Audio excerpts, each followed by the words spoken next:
Continuamos aquí en Revista Tele 15, vamos a la entrevista central y tenemos el grato placer de contar hoy con la presencia de José Montalvo, presidente de ACOPROVI. Vamos a hablar de construcción, hablar de un tema que es muy importante para la población, sobre todo lo que tiene que ver con el tema de las construcciones en la República Dominicana. Les damos la bienvenida.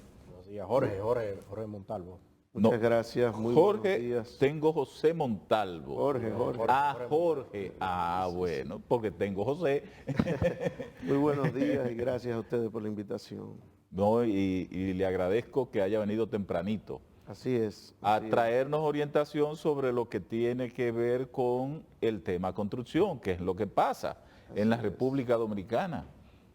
Bueno, pues nada, empezar por decir que el sector construcción siempre ha sido uno de los de mayor crecimiento y el impacto que tiene en nuestra economía siempre es importante, siempre está entre los dos primeros, y esa no fue la diferencia del año pasado, el 2021, cuando el sector creció 23.4% según los datos de Banco Central. O sea que, y es muy importante por la capacidad de derrame que tiene el sector con relación a otros segmentos de la economía. Ya a partir de este año, pues han cambiado un poco las condiciones. Ustedes saben que el año pasado la mayor parte del combustible de ese dinamismo tuvo que ver con tasas de interés en mínimos históricos, gracias a una política monetaria expansiva que tuvieron las autoridades del Banco Central, pero con el mismo tema de la inflación, que sí nos estuvo atacando durante todo el año, pues a final de año las autoridades monetarias tuvieron que empezar a restringir un poco el crédito, ¿no? Y ustedes han visto cómo las tasas de interés, esas restricciones se han ido haciendo periódicamente, pasando de un 4 a un 8% la tasa de referencia, pues eso ha dado como resultado que en el presente año el sector se haya ido poco a poco ralentizando o perdiendo un poco de dinamismo. Estos datos les explican, vienen por ejemplo de la misma data que publica el Banco Central. Si ustedes se fijan, la data que se publicó en el primer trimestre ponía al sector construcción en un 6%, en ese momento estaba prácticamente paralelo a lo que era el crecimiento de la economía en ese momento, pero en los reportes subsiguientes bajamos a un 4, luego bajamos a un 2, y en el reporte que se presentó apenas la semana pasada, ya estábamos en un 1.9. En 1.9. 1.9. Y esto es si se ve como se ha estado presentando, que es acumulado. Cuando se ve de mes a mes, si uno lo hace interanual, de julio del 2021 contra julio del 2022, el número es menos 4%. Y es por eso que hemos estado llamando la atención sobre buscar la forma de preservar este crecimiento importante que tuvo el sector el año pasado, y esperamos que se puedan, en la medida que se vaya controlando el tema inflacionario, pues las autoridades monetarias puedan tomar, por ejemplo, medidas como la liberación del encaje para fines de vivienda nueva. Es una medida que se ha tomado en el pasado con muy buenos resultados, y nosotros sabemos que las autoridades están monitoreando, y ya el tema inflacionario de alguna forma ha empezado a ceder, porque en los primeros meses del año eso estaba sobre un 1% mensual, y ya en el último reporte andaba por un 0.6, 0.5, o sea, ha bajado casi a la mitad. Entonces entendemos que cuando eso se mantenga consistentemente por varios meses, pues las autoridades probablemente tomen alguna medida de este tipo. Jorge, usted como presidente de ACOPROVI, en los últimos meses se ha dado una situación que tiene en incertidumbre tanto arquitectos, ingenieros, maestros constructores, vendedores de ferreterías.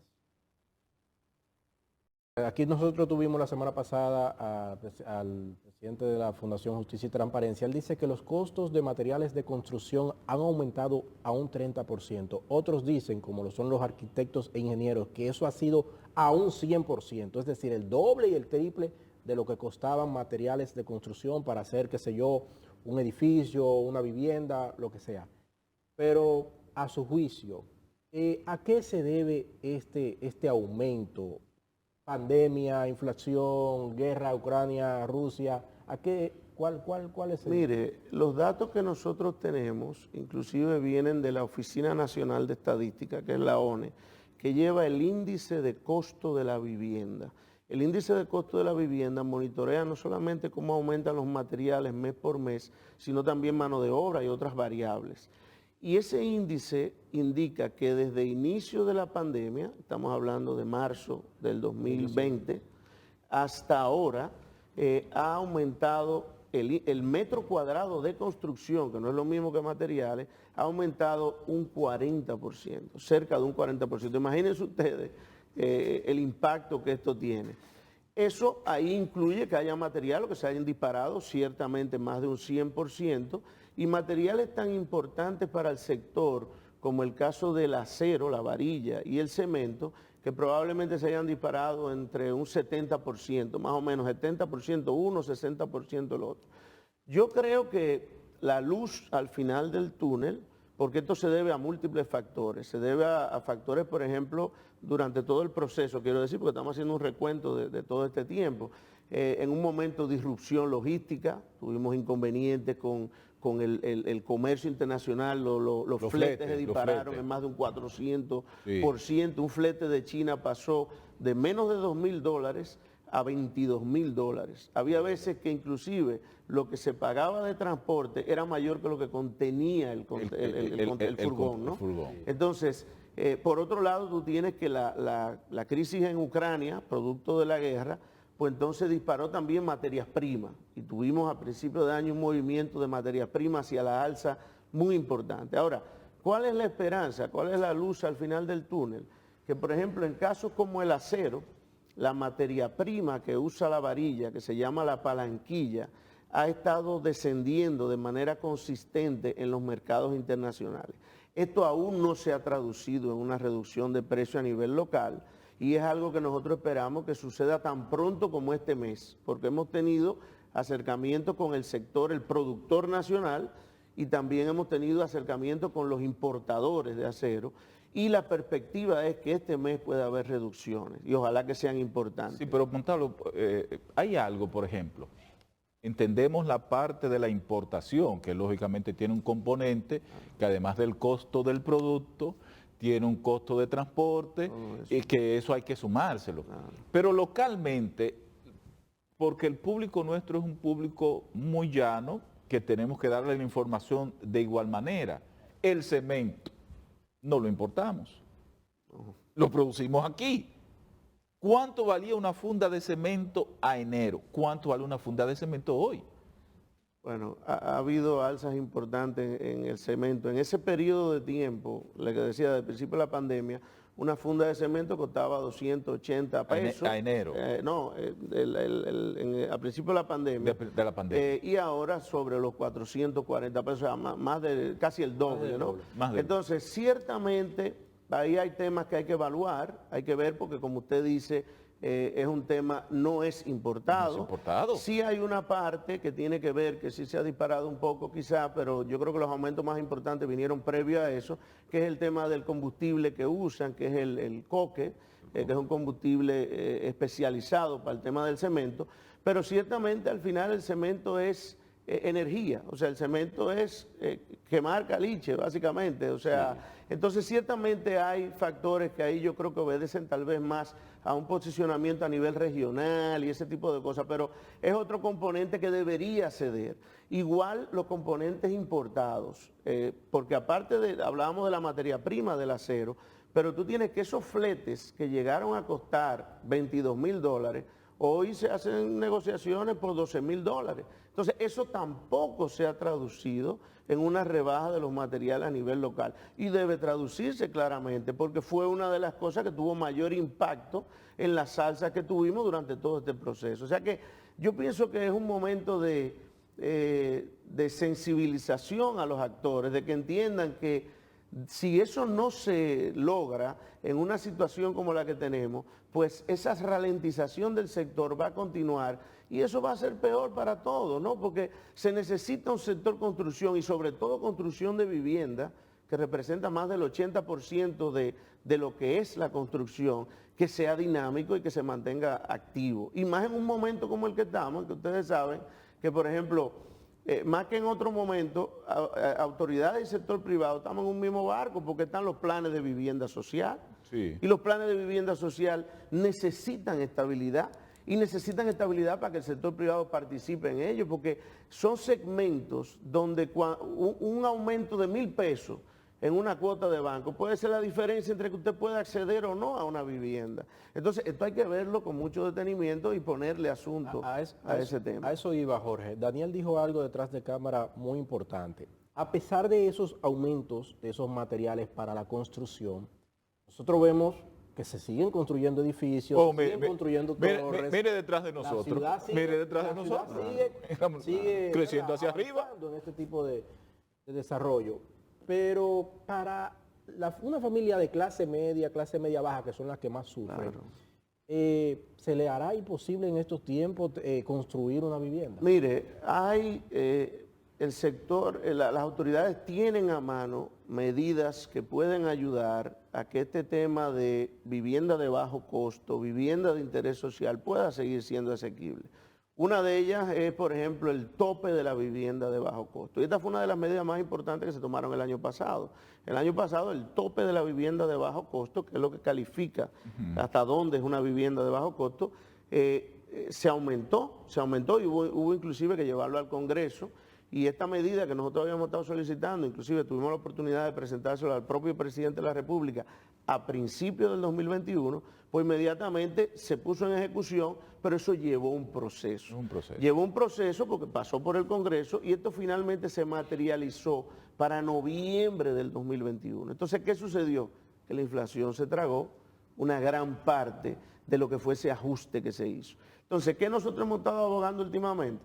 Que ese ajuste, que hay que hacerlo por ley año tras año, y tocaba un ajuste en enero, y cuando nos acercamos, por ejemplo, a las autoridades de DGI, que son los que tienen que hacer esta indexación, nos decían, bueno, pero se acaba de aumentar, ¿no? O sea, era de noviembre, y ellos ya tenían un presupuesto para los, porque eso, usted sabe que eso trae el bono ITEVI que se le da a la persona, que contribuye en casi un 10% a que la persona pueda acceder al inicial. Es una ayuda. Y es una ayuda importante. Claro. Entonces, ¿qué planteamos nosotros? Mira, ciertamente lo del presupuesto es válido, pero dejemos, por ejemplo, que los que tienen un bono aprobado de X se quede tal cual, pero que el proyecto de vivienda, el tope se pueda mover para que no se salga de la calificación de bajo costo.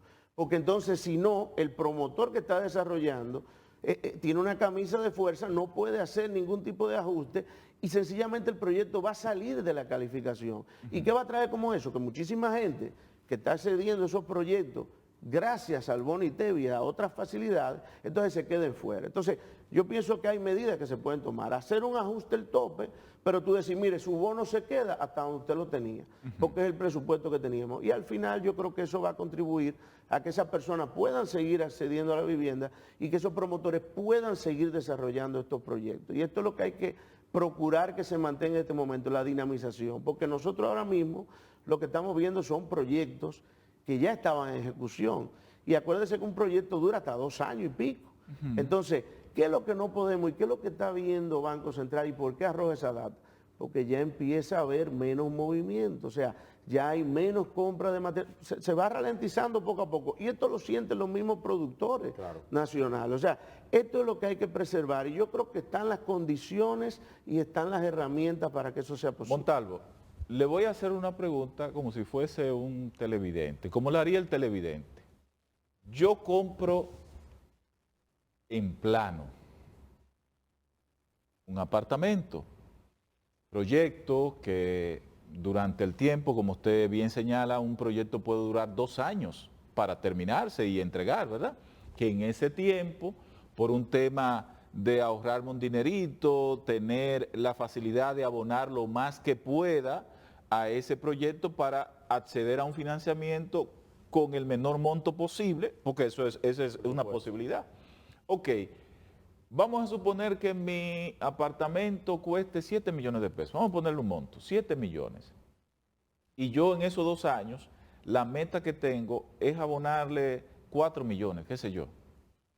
Pero ya el apartamento al día de hoy no me vale 7. Porque usted como constructor me ha dicho, bueno, Es verdad, nosotros firmamos por 7, pero a mí se me disparó el cemento, se me disparó la varilla, se me disparó el bloque, se me disparó los materiales.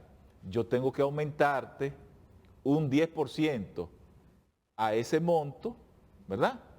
Vamos a ponerle un número, un 10% o un por ciento a ese monto para yo poder compensar. Esa es la queja de mucha gente hoy. ¿Cuál es la respuesta a esto? Mire, ahí es una realidad innegable, ¿no? El tema de los aumentos, pero ahí lo importante es que eso sea justo y que obedezca a la realidad. ¿Y cuál es la forma que tenemos actualmente de hacer eso, de que eso sea posible y que sea justo tanto para el promotor como para el adquiriente? Pues usar en nuestros contratos, si se va a establecer una cláusula de ajuste, que es muy común, que sea, por ejemplo, en base al índice de costo de la vivienda. Exacto. Es una estadística oficial que lleva un tercero, lo lleva la Oficina Nacional de Estadística, y usted como adquiriente puede monitorear eso libremente mes por mes. O sea, mes por mes. O sea, todos tienen acceso a esa página que publica mensualmente. Entonces, ahí se va monitoreando ese índice. Y entonces, como le digo, y claro, siempre estará, y eso ha sucedido mucho en situaciones, coyuntura como la que hemos tenido en los últimos 2 años, tiene que haber una empatía y una comunicación entre el promotor y el adquiriente para repartir la carga. Pero sobre todo establecer en contrato cláusulas que sean creíbles, verificables, y no sencillamente que el promotor diga, mira, tú sabes que me subió. ¿Y cómo no? Porque subió el cemento, búscalo por ahí.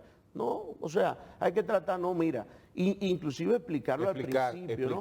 Mira, nosotros vamos a firmar con este índice, tú puedes monitorear eso mes por mes, y nosotros entonces al final vamos a hacer una evaluación o la vamos a ir haciendo periódicamente, cuestión de que la persona esté debidamente informado y pueda tomar las decisiones adecuadas. La decisión puede ser en un momento, mire promotor, usted sabe que yo voy a seguir pagando, pero busquemos la forma de vender ese inmueble, por ejemplo.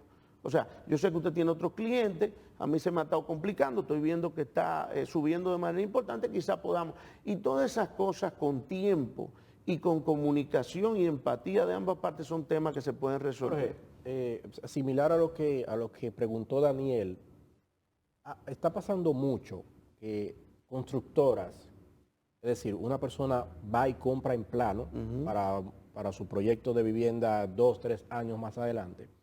Sin embargo, ese proyecto de vivienda se alarga en el tiempo, no termina en 3 años, termina en 5, 2 años más tarde. Y aparte de que termine 2 años más tarde, cuando le entregan el proyecto, no tiene las condiciones que se plasmó en el proyecto. No tienen electricidad, los apartamentos o el proyecto de vivienda está en muy malas condiciones y ha habido mucha denuncia con eso. O sencillamente no cumple con lo que se prometió en cuanto a la venta. Mira, a lo que iba a ofrecer. Eso es como los bancos. O sea, usted tiene que acercarse a los promotores. O sea, cuando uno va a tomar una decisión tan importante como es la adquisición de una vivienda, que probablemente sea el activo más importante que tendrá una familia en toda su vida, hay que evaluar bien a quién comprar, ¿no? O sea, hay que hacer cierta indagatoria, o sea, usted hace indagatorias básicas, ¿para dónde va a sacar una cuenta de banco? Sí. Pues entonces con un constructor es lo mismo, o sea, tratar de ver la credibilidad, proyectos realizados. Hay gente, por ejemplo, que una de las cosas que se estilan es, mira, yo quisiera conocer un proyecto anterior o quiero ver una etapa previa de este proyecto. O sea, hay veces que son proyectos, como tú decías, a veces se hacen a 5 años porque tienen diferentes etapas. Entonces, un referente importante, veo la etapa anterior, veo el tipo de terminaciones y calidades, me doy cuenta que ciertamente lo que me están ofreciendo es lo que me van a entregar, pero todo eso hay que dejarlo muy claramente establecido en el contrato. Y a veces hay publicidad en las páginas. Entonces, hay veces que son imágenes conceptuales, que tú lo vas a estar decorado el apartamento, tú no puedes esperar que... Sí. Y lo dice, estas son imágenes conceptuales para fines de venta, porque no te lo van a entregar con la cortina, las lámparas, no, pero sí fijarse... Sí, la gente lo quiere igual. Pero sí, claro, pero sí fijarse en las terminaciones. Por ejemplo, piso de porcelanato. Bueno, exacto, yo tengo que constatar que mi piso sea de porcelanato. Accesorios importados. Bueno, mira, déjame ver qué nivel... O sea, ese tipo de cosas. Pero es sobre... Y yo creo que cada vez más tenemos un comprador cada vez más educado. O sea, las mismas redes, las páginas, o sea, ya todo el mundo tiene un teléfono inteligente y puede indagar y puede ver. Y como les digo, hay que ver siempre, leer su contrato. O sea, hay una oportunidad, siempre el contrato se le envía Dedíquele tiempo a eso. Dedicarle el tiempo, porque usted está haciendo la inversión probablemente más importante de su vida. Entonces, eso no es comprar un velocípedo. Si usted va a comprar, es la recomendación de Montalvo. Si usted va a hacer esa inversión que es tan importante, Asegúrese. ¿verdad? Que será de toda su vida, ¿por qué no dedicarle 3 horas de su vida en ese momento a leer ese contrato? A leer ese contrato al pasito. Mire, yo me lo quiero llevar para leerlo más detenidamente, ver más o menos. Pero inclusive ya hay la oportunidad, te lo envían hasta por email. Mire, pues mándelo, venga, y usted lo chequea. Pero hay algo, Montalvo, por ejemplo, el sector de ustedes, el sector construcción, que es muy pujante, producto de ese mismo dinamismo, ha sido invadido por diferentes sectores. Uno, se tiene la percepción del tema del lavado de dinero. Se tiene la percepción de que gente sin experiencia incursiona en el levantamiento de proyectos. Y por eso entonces le pregunto, ¿apoyan? Dos preguntas en una. ¿Apoyan ustedes la ley de extinción de dominio? Uno. ¿Y apoyan ustedes hacer una especie de sedazo? ¿Cuántos son ustedes en Acoprovi? Con Mire, para empezar con una de las dos. 3 preguntas. En Acoprovi somos unas 300 empresas 300. Formales del sector construcción. Y apoyamos la ley de extinción de dominio y apoyamos en su momento la ley de lavado, que ya tiene ya como algunos 6 años probablemente. Y tanto la apoyamos que inclusive nos ofrecimos en su momento a que varias empresas de Acoprovi fueron partícipes de un primer piloto para todo este tema del comisario, todas esas implicaciones que trajo la ley. Todo ese proceso. Todo ese proceso.